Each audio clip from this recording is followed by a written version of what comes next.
Olá a todos, amigos da Bio. Eu, Fernando Sabino, oncologista de Brasília, do Hospital Santa Lúcia e do time da Bio. Estou aqui com o Dr. Daniel Vargas, oncologista clínico da Oncoclínicas de Brasília. A gente está falando diretamente de São Francisco, no segundo dia do Simpósio Americano de Uro-Oncologia, também conhecido como ASCO-GU, onde tiveram as apresentações hoje de trabalhos relacionados a tumores uroteliais. Daniel, primeiro obrigado mais uma vez por aceitar um convite da Bio. Para a gente é um prazer ter você nos ajudando nessa cobertura direto aqui de São Francisco. E antes de a gente falar detalhadamente de cada estudo que chamou a tua atenção, o que se destaca de geral ao longo desse dia de hoje? Tá ótimo. Inicialmente eu gostaria de agradecer a equipe da Bio pelo convite, é uma honra poder estar contribuindo com essa cobertura de vocês da ASCO-GU de 2023. E o interessante, né, Sabino, que hoje a gente teve a discussão de diversos cenários da doença do carcinoma urotelial. A gente teve trabalhos importantes apresentados desde a doença não músculo-invasiva até mesmo a atualização de dados agora no final do dia que a gente teve da doença metastática, né? Muito bem, Daniel, concordo com você. A gente começou cedo hoje aqui, 7 horas da manhã, no horário local. Já tivemos a apresentação do que eles chamam de Rapid Abstract Session, aqueles abstracts que são apresentados de maneira mais curta. E pelo menos chamou minha atenção, Daniel, aí você concorda, eu acho também, 3 trabalhos pela manhã, dos 5 que foram apresentados, 2 na doença localizada. O primeiro que me chamou a atenção foi um trabalho de fase 2, que combinou gencitabina com cisplatina, nivolumab, num tipo de abordagem de preservação de bexiga. O que te chamou a atenção nesse trabalho, Daniel? É muito interessante saber nos resultados desse estudo de fase 2 que a gente conseguiu ver que tem uma parcela de pacientes que a gente consegue preservar a bexiga com uma certa segurança. Quando a gente analisou a população num contexto global, a taxa de resposta patológica completa à quimioterapia com nivolumab foi em torno de 40%, e desses pacientes, aproximadamente 70% permaneceram sem recidiva de doença e sem desenvolvimento de metástase à distância, num tempo de segmento de aproximadamente 2 anos. Então, quando a gente vai ver no contexto global, cerca de 1/3 dos pacientes que foram avaliados nesse estudo, a gente pode considerar que, eventualmente, a gente pode discutir preservar a bexiga. A questão que nos levanta agora, né, quem são esses pacientes? A gente não tem esses dados ainda nessa. Exato, eu acho que realmente concordo com você, chama muita atenção que aqueles pacientes tiveram resposta clínica completa, como eles definiram, uma boa parcela deles vivos em 2 anos com a bexiga intacta. A gente sabe hoje na nossa prática clínica que a cistectomia ainda é um tratamento padrão, mas é um tratamento mórbido, que envolve uma sequela para o paciente de viver com uma ostomia definitiva, e cada vez mais a gente vem vendo nos congressos essas estratégias para preservação de bexiga. Então, realmente chama atenção, como você disse muito bem, a gente não teve uma avaliação no estudo de biomarcador que pudesse selecionar melhor quem é essa população, mas a gente sabe que a gente está num caminho, talvez, de oferecer preservação de bexiga até sem a radioterapia. Exato, né? Exatamente. E seguindo para o outro paper que foi apresentado, é muito interessante, é um estudo também na doença localizada que avaliou a combinação de quimioterapia com pembrolizumab num cenário neoadjuvante. Os pacientes eles foram para a cirurgia depois, mas a gente avaliando aí a adição da imunoterapia como uma estratégia também no estudo de fase 2. E Daniel, o que te chamou a atenção nesse trabalho? Vamos lá, esse é um trabalho que quando a gente vai ver a taxa de resposta patológica aos pacientes que receberam quimioterapia com pembrolizumab, ela aparentemente não foi maior do que aquela que a gente encontra com quimioterapia pura, né? Foi em torno de 40%. Mas uma coisa que se destaca nesse estudo, ao meu ver, naqueles pacientes que não eram elegíveis a tratamento quimioterápico com platina, né, Sabino? Eles receberam gencitabina com pembrolizumab e foi associado também a uma taxa de resposta bastante alta. Foi isso realmente que mais chamou atenção no trabalho. A gente sabe que nesses pacientes que são inelegíveis a cisplatina, a neoadjuvância ela é até debatida.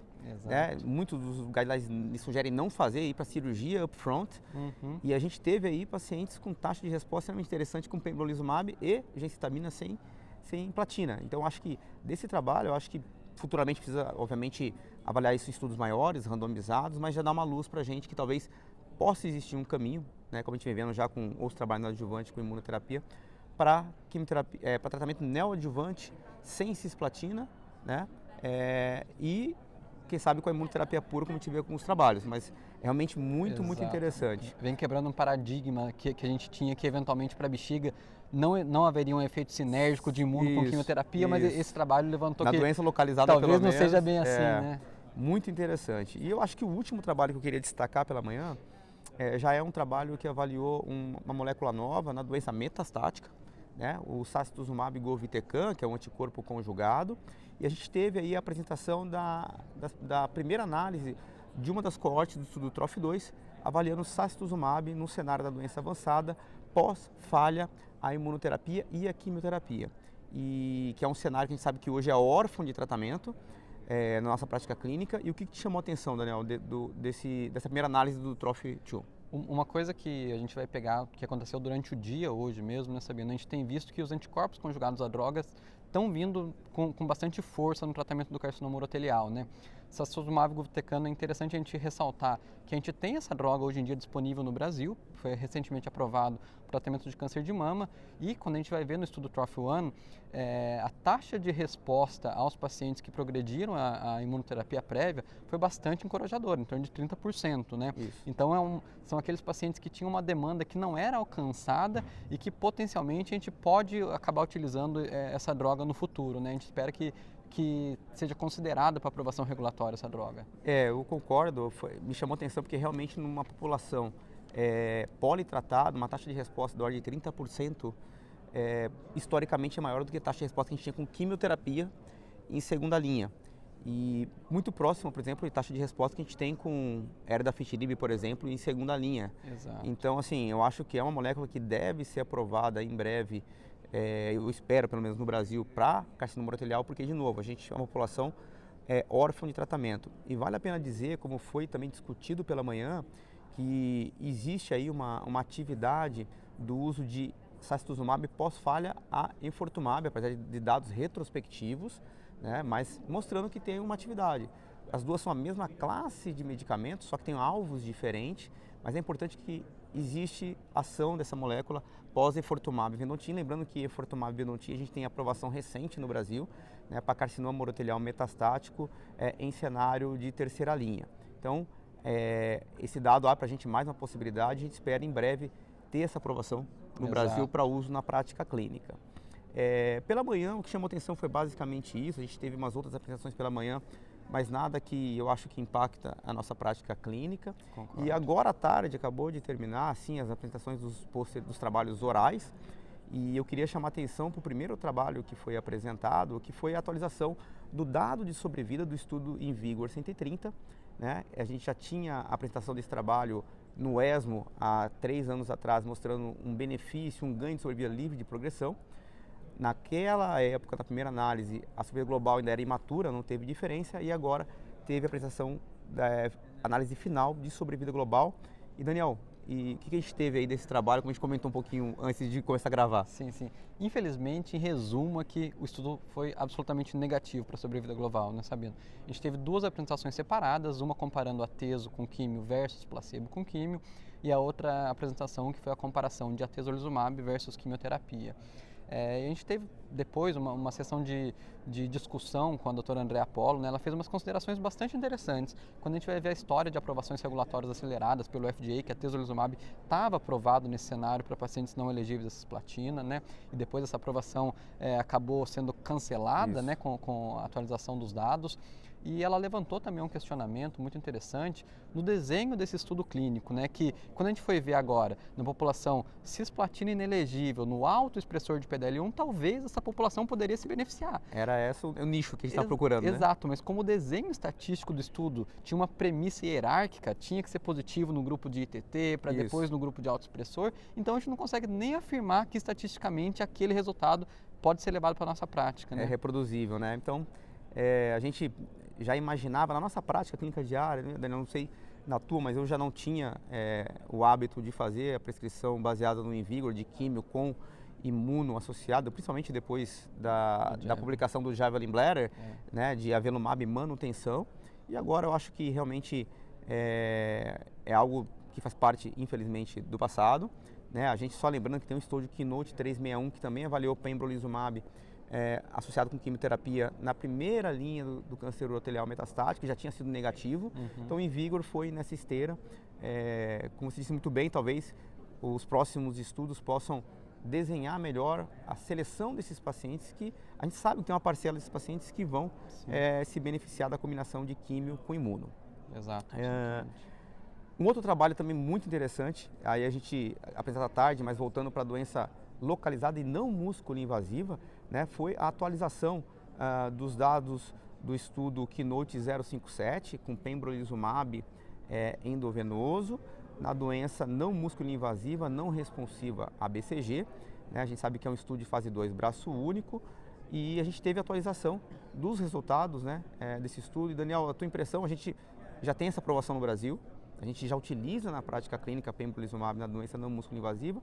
E o que dos resultados que tiveram hoje, que você puder resumir para a gente, e depois concluindo, se muda a tua percepção do benefício de pembrolizumab nesse cenário, ou se você mantém a nossa prática atual? Não.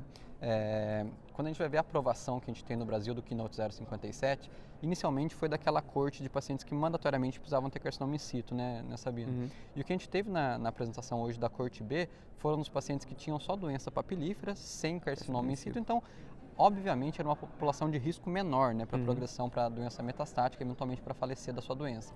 O que a gente conseguiu ver foi uma taxa de resposta completa que chama a atenção, não é aquilo que a gente gostaria de ver, mas diante desse cenário, que a gente tem opções limitadas de tratamento nesse cenário, ao meu ver, pembrolizumab vai acabar sendo aprovado para isso também, porque os dados foram até melhores do que a gente tinha na coorte que levou a aprovação de pembro para CIS, né?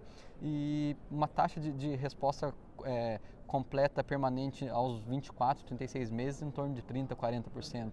Então, não é aquilo que a gente gostaria, mas é o melhor que a gente tem até o momento, ao meu ver. Eu também concordo com você. Eu acho que no cenário órfão, né, a gente acaba tendo a única opção para tentar evitar que esse paciente vá para uma cistectomia de maneira precoce. Então a gente consegue, ou talvez que isso não aconteça, ou que a gente adie essa decisão de cirúrgica e tratamento dessa doença.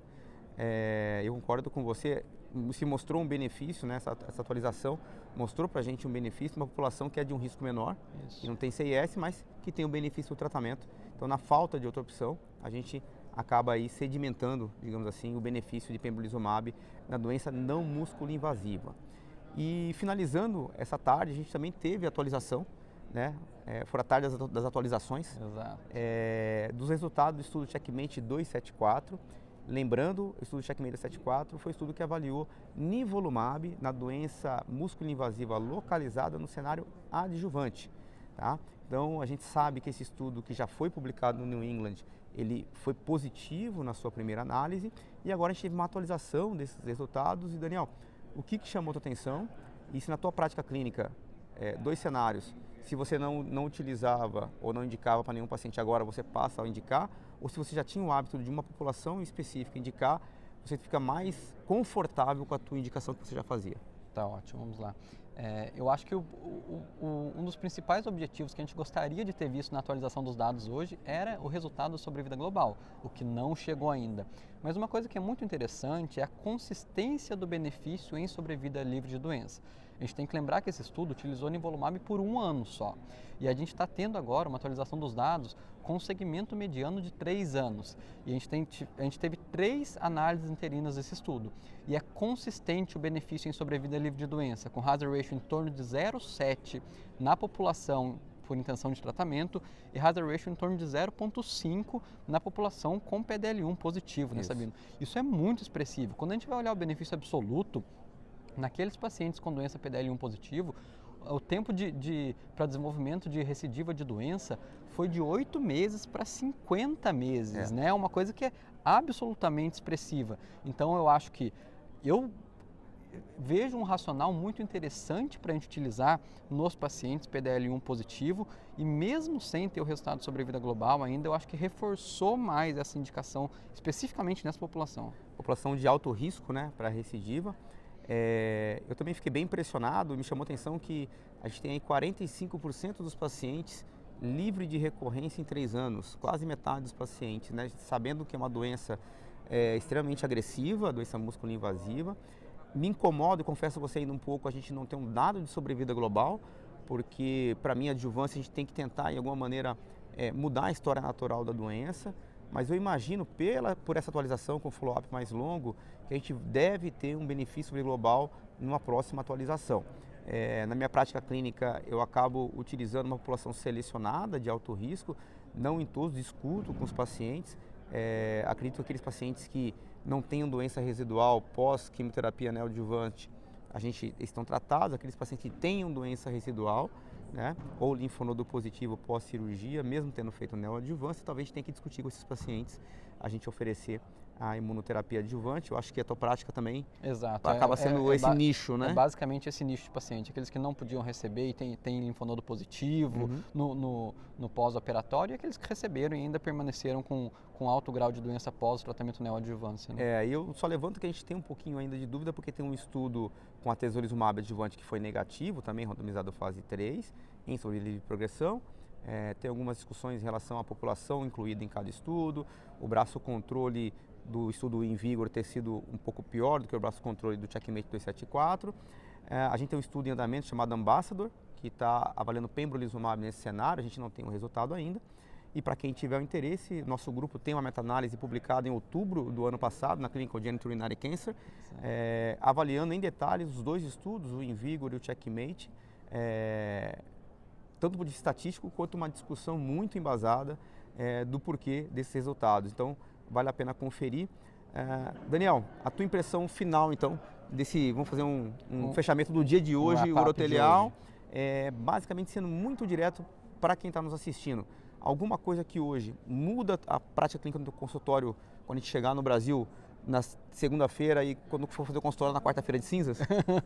Exato, vamos lá. Eu acho que, sumarizando tudo que a gente teve hoje, eu acho que o que muda na nossa prática clínica a gente deve considerar pembrolizumab para aqueles pacientes com doença não músculo-invasiva de alto risco que progrediram a BCG, independente de ter carcinoma in situ ou não, né, Sabino? Eu acho que essa é uma consideração que a gente deve levar daqui da ASCO-GU, e reforçar o uso de nivolumab adjuvante nos pacientes que tiveram doença ressecada e permaneceram com doença de alto risco. Acho que esses são os principais dados. Eu acho que hoje o que chama atenção realmente é isso. Nada, digamos assim, palpitante, como a gente já teve em outros ASCO-GU em relação ao carcinoma urotelial. O dia de hoje foi bem produtivo, a gente está encerrando hoje. Queria convidar a todos que nós temos mais um dia de congresso. Vai ser discutido carcinoma renal e tumores raros amanhã, no sábado, dia 18. E, como de praxe, a Bio vai estar cobrindo esse dia, né, com informações em tempo real e após a sessão com um vídeo como esse, com 2 especialistas discutindo os principais trabalhos no dia de amanhã. Muito obrigado a todos. Daniel, mais uma vez, obrigado pela tua participação e disponibilidade. Imagina, sabendo que é isso. Eu gostaria de agradecer o convite e também convidar todos para a gente se encontrar no pós-ASCO da Bio, que vai ser no dia 4 de março. Bem lembrado. Estaremos lá. 4 de março, nosso pós-ASCO da Bio, um evento híbrido. Mais detalhes é só acompanhar as redes sociais da Bio e também no site da Bio. Muito obrigado. Ótimo, um abraço a todos.